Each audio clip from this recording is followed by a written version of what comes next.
Hey pen people, Brian here. Let's talk about ink swatching. For a long time I felt resistant to entering this part of the hobby, and I'm not quite sure why that is. I think I just thought I didn't need them. I didn't need ink swatches on top of everything else. I could just take a notebook I was currently using, flip to a page toward the end, and list out the inks that I got in a recent sample pack or whatever. But that got really confusing after a while because I would fill up multiple notebooks with other things, and in the backs of multiple notebooks there would be lists of inks. So if I really wanted to get a good look at what I had, I'd have to get multiple notebooks and compare and different things. And it wasn't the end of the world, but it wasn't great. And they looked kind of sloppy anyway. So I guess I just decided it was time to upgrade to something a little bit more formal and convenient. And boy, has it been convenient and fun. I've really enjoyed it. So if you haven't tried swatching inks yet, I want to show you how to do it. And if you have swatched inks before, maybe I'll show you a different method that you haven't used before. I'm going to show you 3 different ways to do this. If you have another way that you do it, please let me know in the comments. Or if you have any tips for how I can do it better, let me know. I want to know what you do and what works for you. Okay, let's flip the camera and swatch some inks. Okay, so I have 6 bottles of ink here that I want to swatch today. Most of these came from my pen friend, Sarah. She was very generous and sent me some of her inks. So those are these 5 here. And here I've got a bottle of ink that I got at an auction house. Sarah also sent me a number of empty ink bottles, quite a few actually. And stay tuned because soon I'm going to do a video where I take a deep dive into just ink bottles and compare and contrast a lot of different brands and talk about the pros and cons and who does it better, and it should be a fun video, so stay tuned for that. Anyway, so what do you need to do an ink swatch? Obviously you need ink, but what else? So you're going to need paper of some kind, obviously, and people take different approaches here. A lot of people will just have a notebook that they devote to ink swatching. And so all of their ink swatching just goes right in that notebook, and they fill a notebook with inks. That's cool. I like that idea. I like swatching cards a bit better because you can mix them around, rearrange them. You can pull similar colors out and compare them closely together. And there are a number of different options that you can find online. These are by a company called Wearing. Probably saying that very wrong, but yeah. And they actually have a number of different styles. These are kind of their basic, boring ones, but that's kind of what I wanted. They have cool ones that have different pictures and different things on them that you can use. But the basic idea is you put your swatch here on this little bottle, and then you put a little label here. You just write down the name of the ink, and you can also write down any notes you want to take on it. And you'll see how I deal with that in a second here. You also need something to write with, obviously. And the best way to do it is to have a dip pen. So this is just an old handle for a dip pen with a TWSBI Eco nib on it. And if you want to see a video more about this, I'll put a link up here so you can take a look at that. But I'm not actually going to be using this pen today. I'm going to be using my glass dip pen. This one's nice because it makes big juicy lines as you're writing. So pretty nice for sampling an ink and getting the full effect of the different properties that it has. So that's what I'm going to be using today. If you don't have a dip pen, you can use a fountain pen. It's just going to slow you down because you're going to have to clean your pen between inks. So if you're swatching a lot of inks, that's probably not going to work out very well. If it's just one, if you're just filling up a pen to use and you want to swatch the ink in the process, then a fountain pen will work great. Otherwise, you'll probably want a dip pen of some kind. Okay, and you'll want some cleanup material. I've got some water here that I can dip my dip pen in to clean it, and then just kind of an old ink rag to wipe it off with afterward. You'll also want something to do the actual swatch of the ink. I guess one method would be just to scribble out a bunch of lines with your pen, but I don't recommend that. There are better ways to do it. So one way is to use an ink syringe. So we'll talk about that, and I'll give you some tips on how to use that effectively. You can also use a paintbrush, and I'll show you how to do that. And then there's also a trick where you can actually flip your dip pen around, dip the other end, and swatch that way. So we're going to try out all of these different methods. And let's start with this ink. It is Lamy Pink. All right, so I've got my cards here. Pull out one of those. These are really cheap, by the way. I think it was $6 for a pack of 100, if I'm not mistaken. And I think it was also $6 for this plastic container book thing where I put them. So yeah, pretty cheap to get into this kind of thing. Anyway, you can decide if you want to swatch first or write first. I'm just going to write first. Let's see, so Lamy.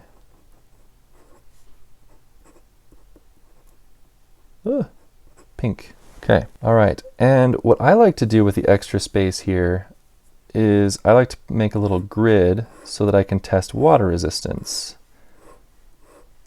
So after this dries, I'm going to drip some water on it and see what happens. But you can do whatever you want. Whatever properties about an ink that you want to note down, you can do that. Okay, so for this one, let's do the reverse dip pen method. Careful not to fling ink everywhere like I just did. All right, so I'm just gonna dip the end there like this and rub away. That's actually really nice. This is the first time I've tried this. I've seen people do it, but I have not tried it myself. And that is really nice. As you're doing this, you may want to put more ink on one spot than another.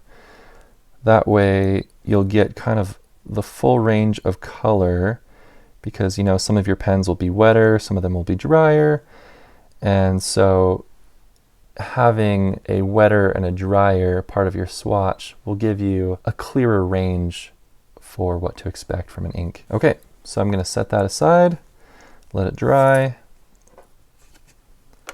and clean off my pen, both sides of it.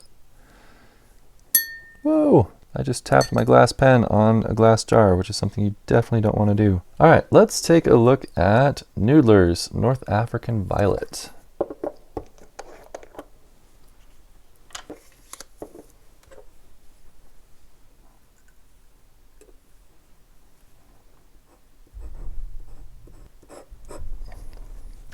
I don't really try to be super fancy and clean with the way I'm writing and swatching. You can probably make it look a lot prettier than I can, but for me, I've just decided not to worry about it. It's only for me. It's not really for anybody else that I'm doing this, so I just do it the way I want to, and that's fine. All right, now let's use a brush for this one. The kind of brush doesn't really matter as long as it's clean. I put the lid back on. That was silly. All right, I guess it's a good habit to have, putting the lid back on your ink so you don't spill it. All right, and you don't want tons and tons and tons of ink, so make sure you give it a good wipe off here. And just go ahead and fill it in. And you don't have to stay within the lines. You can go crazy. You can do whatever you want. Doesn't really matter as long as you're happy with it. But I am going to go back over part of it again. With more ink so that I get the light and the dark qualities of the ink. Okay, there we have it. All right, so for the next ink, let's do this one. So this is one that Sarah rebottled. So it's in a Rohr and Klingner bottle, but it is Pen BBS 385. I've never tried any inks from them before, so that'll be interesting. All right, grab a card here.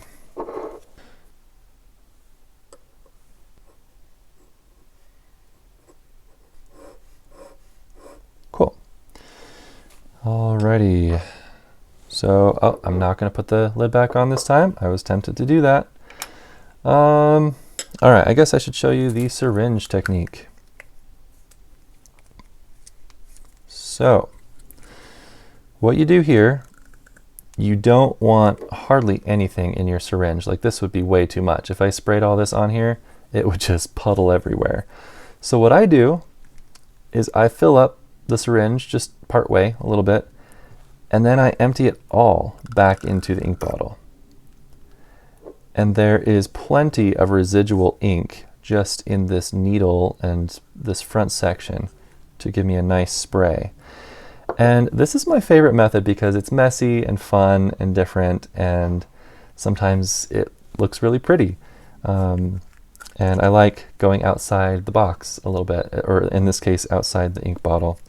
Okay, so then you just spray it on there really quick, like that. You can do it a couple of different times.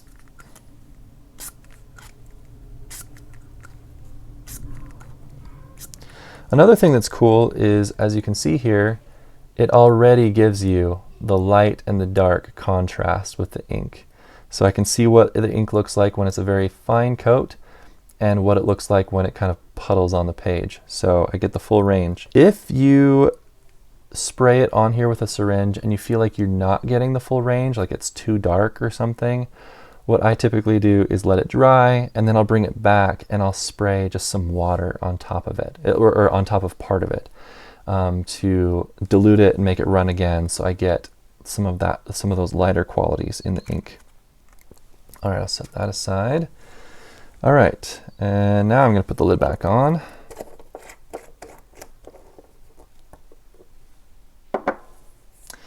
Let's do Robert Oster Soda Pop Blue. All right, this will be interesting because this is a long and narrow bottle, but there's a lot of ink in there, so I guess it's fine. Cool.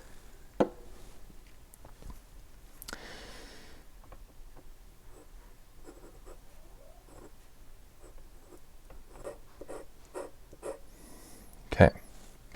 And I'm going to grab a different syringe that I have and do it that way again, because I like doing it that way. All right, so again, nothing in there, basically. I filled it up a little bit and then pushed it back out, so it's just what's left over. And then just use the air to push that little bit out. Okay.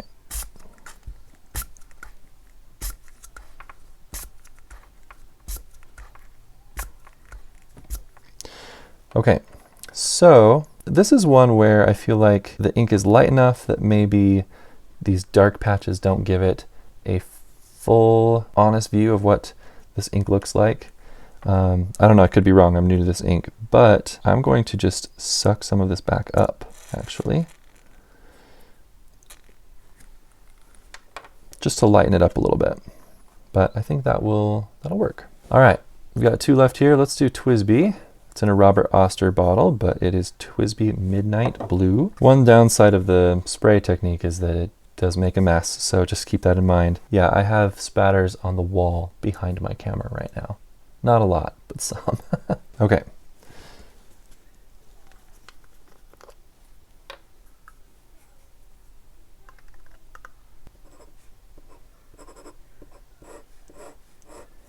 Alrighty. I'm going to use the back of the pen technique here because that's new to me and I like the results.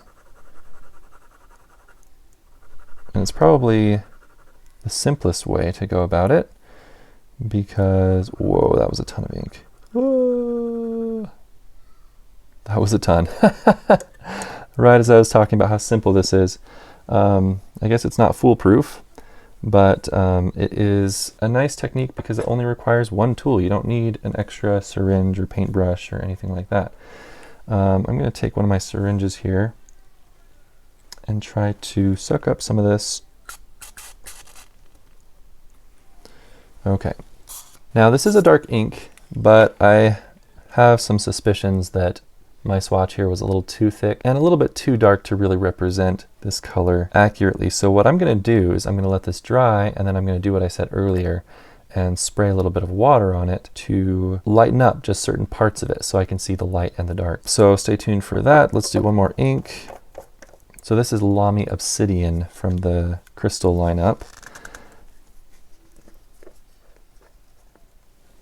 You know, there's so many black inks out there, and I was like, okay, another black ink, I'll try it. But I think it's actually kind of a high sheening black ink. There's some nice sheen in it, and that is really interesting.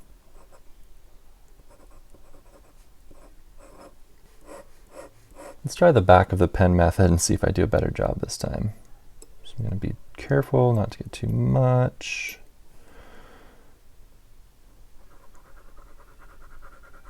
Yeah, that's nice. I like that.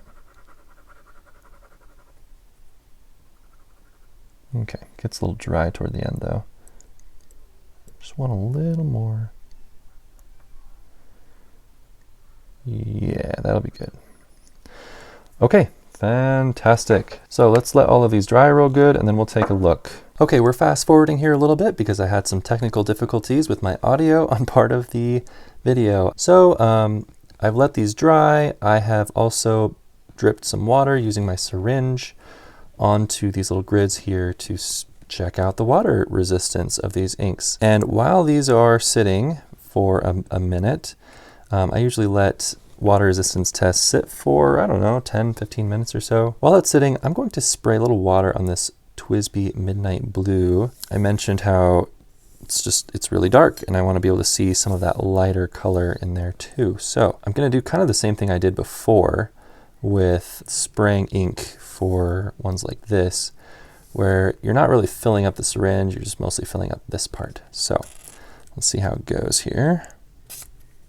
Yeah, you can see it. That was quite a bit of water there. And I'll just make it a little messy. Push that around a little bit. And obviously it's a dark ink. It's going to stay dark, but that's going to bring out a little more of the color there. Okay, so in a few more minutes, I'm going to dry these off. And once they're completely dry, I will put them in my little book here. But instead of making you stick around and wait for all of that, go check out this playlist here. This is where I keep all of my tutorial style fountain pen how-to videos. So I think you might enjoy it. And I'll see you later.